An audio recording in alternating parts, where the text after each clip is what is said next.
afternoon. It's 6 o'clock, 6:30 on Thursday afternoon. I think the date is the 11th. It's the 11th of July. God, the traffic is thick. The summer crowds are here. The weather is hot, hot, hot. We've had weather forecast warnings. It'll go up to 40 degrees or above 40 degrees, which really means when you get to your car in the morning, it could be up to 45 degrees, and that steering wheel can burn the hand off you. Anyway, welcome, welcome. Now, what I want to talk to you about today, if that's okay, and share it with you, is the thing about getting a little bit older and giving in slightly to old age, but not giving in to old age. Certainly, I don't consider myself old, but to the books, on the books, I am old. Now, I remember so many years ago coming home one day, I can't remember where I was, and there was a man in the house with, he had, like, I think, a white coat on, and I thought they came to take me away, haha. But Wendy said to me that she was fed up with my hearing problems, and I didn't know I had them, in fact. But she said everything that you'd always say, that I would answer to every question is what? The television was always up too loud, etc., etc. And she said, I'm tired of it. You want to get your ears tested. And that's who this was. This is Alfonso from Sontec in Fungarola. And in La Cala, I believe, as well. But he wasn't in La Cala, that is, from Fungarola. Alfonso, one hell of a great guy. So anyway, I didn't know him then. So he did all these tests. And I think he said to me, the lower or the higher, the lower, the higher, I don't know, had more or less been shot. And it's, it's not working properly. And he put that down to years of working and owning nightclubs and drumming in a band and being on the radio at full blast. People used to come on the radio after me, presenters, and they would, boom, they'd put because I'd have it up so loud. So he said, yes, you definitely need hearing aids. I'll organize it for you. He did. He organized them all right, but I refused to wear them. Now, it's a funny thing. It's a funny thing. But I know two people down here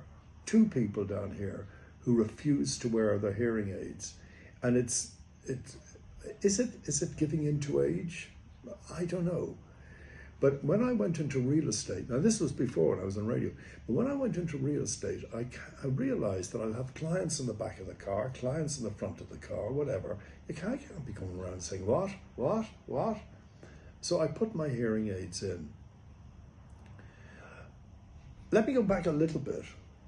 Let me just go back a little bit. I decided for one night that I would put my hearing aids in when I went to do a charity function in the El Fuerte Hotel. You know the El Fuerte, people in Marbella. But I decided I'd put them in just one night to see how I got on with them. Now, I swear to you it's true. I could hear my footsteps as if they were on an echo.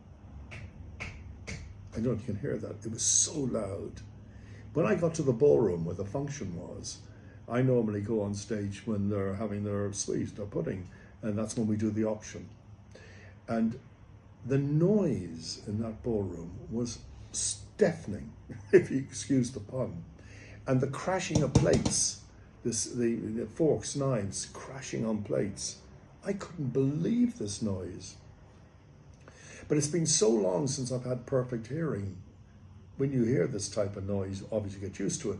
So I went on stage to do the auction, it was the auction, and I could hear above me the air conditioning unit, which is a silent unit normally, but I could hear it above me.